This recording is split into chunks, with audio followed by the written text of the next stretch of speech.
بسم اللہ الرحمن الرحیم۔ السلام علیکم ورحمۃ اللہ وبرکاتہ۔ بسم اللہ الرحمن الرحیم۔ عزیز طلبہ، امید ہے آپ سب خیریت سے ہوں گے۔ آج کی اس ویڈیو کے اندر ہم مزید کچھ صیغے حل کریں گے۔ آج ہم صیغہ نمبر 19 سے صیغہ نمبر 26 تک پڑھیں گے۔ آج کے تمام صیغے یہ باب افتعال سے متعلقہ ہیں، اور سبق نمبر 13 کے اندر ہم باب افتعال کے جو قواعد تھے وہ پڑھ چکے ہیں۔ انہی قواعد کا یہاں ان صیغوں کے اندر اجرا ہے۔ ہم قواعد کی باریکیوں کے اندر نہیں جاتے اور قواعد کو تفصیلات سے بیان نہیں کریں گے۔ یہاں پر جو قاعدہ جس طریقے سے جاری ہوا اور صیغہ بنا اس کو ذکر کر کے آگے چلیں گے۔ تو ہمارا سب سے پہلا صیغہ ہے یہدی۔ اس صیغے کا بیان یہ ہے: صیغۃ الواحد المذکر الغائب من المضارع المعروف الناقص الیاء من باب الافتعال، کہ یہ صیغہ واحد مذکر غائب فعل مضارع معروف ناقص یائی باب افتعال سے ہے۔ اصلها یہتدی، اصل میں یہ صیغہ یہتدی ہے یعنی باب افتعال سے ہے۔ فکان عین الکلمۃ من الافتعال دالا فتبدلت التاء بالذال وادغمت الدال في الدال وكسرت الفاء جوازا۔ یہ غلطی ہے، یہاں زال نہیں دال ہے، اس تا کو دال سے تبدیل کیا جاتا ہے۔ تو عین کلمہ کے افتعال کے اندر جب دال آ گیا تو اس کی تا کو بھی عین کلمہ کے مطابق دال سے تبدیل کیا گیا، پھر دو دال کا آپس میں ادغام کیا گیا، اور فا کے نیچے کسرہ بھی دی جا سکتی ہے جوازی طور پر۔ چنانچہ صیغہ بن گیا یہدی، اور یہدی دونوں طریقے سے پڑھا جاتا ہے۔ بفتح الفاء ایضا، فا کلمہ پر فتحہ بھی دی جا سکتی ہے۔ راجع قواعد الافتعال، باب افتعال کے قواعد کو دہرائیے۔ لأجل هذه الصيغة ولعدة صيغ تالية، اس صیغے کے لیے اور آنے والے چند صیغوں کے لیے۔ پہلے بھی عرض کیا کہ اس کے بعد بھی 6 صیغے ایسے ہیں جو باب افتعال سے متعلقہ ہیں، اس کے اندر ان قواعد کی ضرورت پڑے گی۔ آپ ان قاعدوں کو سبق نمبر 13 میں دہرا لیں۔ اگلا صیغہ ہے یخصمون۔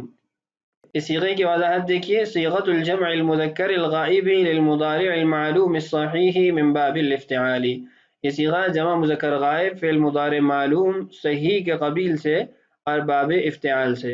اصلها یختصمون، اصل میں صیغہ ہے یختصمون۔ وقعت الصاد فی عین الافتعال، باب افتعال کے عین کلمہ میں صاد واقع ہوا ہے۔ ثم العمل مثل یہدی الی الاخیر، یہدی کی طرح مکمل عمل یہاں پر بھی کیا گیا ہے، یعنی اس کے تا کو بھی عین کلمہ کے مطابق ڈھال کر پھر فا کلمہ کو جوازی طور پر کسرہ دی گئی، یخصمون صیغہ بن گیا۔ اگلا صیغہ ہے والذکر۔ صیغۃ الواحد المذکر الغائب للماضی المعلوم الصحیح من باب الافتعال، کہہ رہے ہیں یہ صیغہ واحد مذکر غائب فعل ماضی معلوم صحیح کے قبیل سے باب افتعال سے ہے۔ کانت فی الاصل، اصل میں صیغہ تھا وَإِذْ ذَكَرَ، سقطت حمزۃ الوصل للدرج، حمزہ وصلیہ کو درمیان میں واقع ہونے کی وجہ سے ساقط کیا گیا تو صیغہ وَذَّكَرَ بن گیا۔ یہاں صیغہ میں جو حمزہ نظر آ رہی ہے یہ خطا ہے، غلطی ہے، پہلے چونکہ یہ بات گزر چکی ہے کہ حمزہ وصلی کو ساقط کریں گے۔ ثم قلبت التاء دالا، پھر تا کو جو افتعال کی ہے دال کے اندر تبدیل کیا، کیوں؟ لأجل وقوع الزال فی فاء الافتعال، اس لیے کہ افتعال کے فا کلمہ میں زال واقع ہو گیا۔ والزال کذالک، اور زال کو بھی دال میں تبدیل کیا۔ ثم ادغمت الدال فی الدال، دو دال کا آپس میں ادغام ہوا تو صیغہ والذکر بن گیا۔ اس کے بعد ہے مدکر۔ توضیح دیکھیے: قال اللہ تعالی فہل من مدکر، قرآن پاک کے اندر اللہ تعالی ارشاد فرماتے ہیں فہل من مدکر۔ صیغے کی وضاحت دیکھیے: صیغۃ الواحد المذکر لاسم الفاعل من جنس الصیغۃ السالفۃ، یہ صیغہ واحد مذکر اسم فاعل ہے، سابقہ صیغے کی ہی جنس سے ہے۔ اگلا صیغہ ہے تدعون۔ اس صیغے کی وضاحت دیکھیے: صیغۃ الجمع المذکر الحاضر للمضارع المعلوم الناقص الواو من الافتعال، یہ صیغہ جمع مذکر حاضر فعل مضارع معلوم ناقص واوی باب افتعال سے۔ کانت فی الاصل تدتعیون، اصل میں صیغہ ہے تدتعیون۔ قلبت التاء بالدال، تا کو دال کے اندر تبدیل کیا گیا۔ لأجل وقوع الدال فی مکان الفاء، کیونکہ فا کلمہ کے اندر دال واقع ہو گیا ہے۔ ثم ادغمت الدال فی الدال، پھر دو دال کا آپس میں ادغام ہوا۔ وحذفت الیاء نظرا لقاعدہ یرمون، اور پھر قاعدہ نمبر 10 قاعدہ یدعو و یرمی کے تحت یا کو حذف کیا گیا تو صیغہ تدعون بن گیا۔ اس کے بعد ہے مزدجر، اس صیغے کی وضاحت دیکھیے، مصدر میمی صحیح من باب الافتعال، باب افتعال صحیح کے قبیل سے مصدر میمی ہے۔ واصلہ مستجر، اصل میں صیغہ تھا مستجر، قلبت التاء بالدال، تا کو دال کے اندر تبدیل کیا گیا، اس لیے کہ لاجل وقوع الزاء فی فاء الافتعال، کہ افتعال کے فا کلمہ کے اندر زا واقع ہے۔ وباعتبار الوزن يمكن أن تكون صيغة المفعول والظرف كما هو أظهر، اور وزن کے اعتبار سے اس کو مفعول اور ظرف کا صیغہ بھی بنایا جا سکتا ہے جیسا کہ بالکل واضح ہے۔ اس کے بعد ہے فمن اضطر، اس صیغے کی وضاحت دیکھیے، صيغة الواحد المذکر الغائب للماضي المجهول المضاعف من باب الافتعال، یہ صیغہ واحد مذکر غائب فعل ماضی مجہول مضاعف کے قبیل سے باب افتعال سے۔ اصل میں صیغہ ہے فمن اضطر، پہلے اضطر کی تعلیل دیکھیے، اضطر فتاء الافتعال صارت طاء، اضطر کے اندر جو تا ہے افتعال کی اس کو تا کے اندر تبدیل کیا گیا، کیوں؟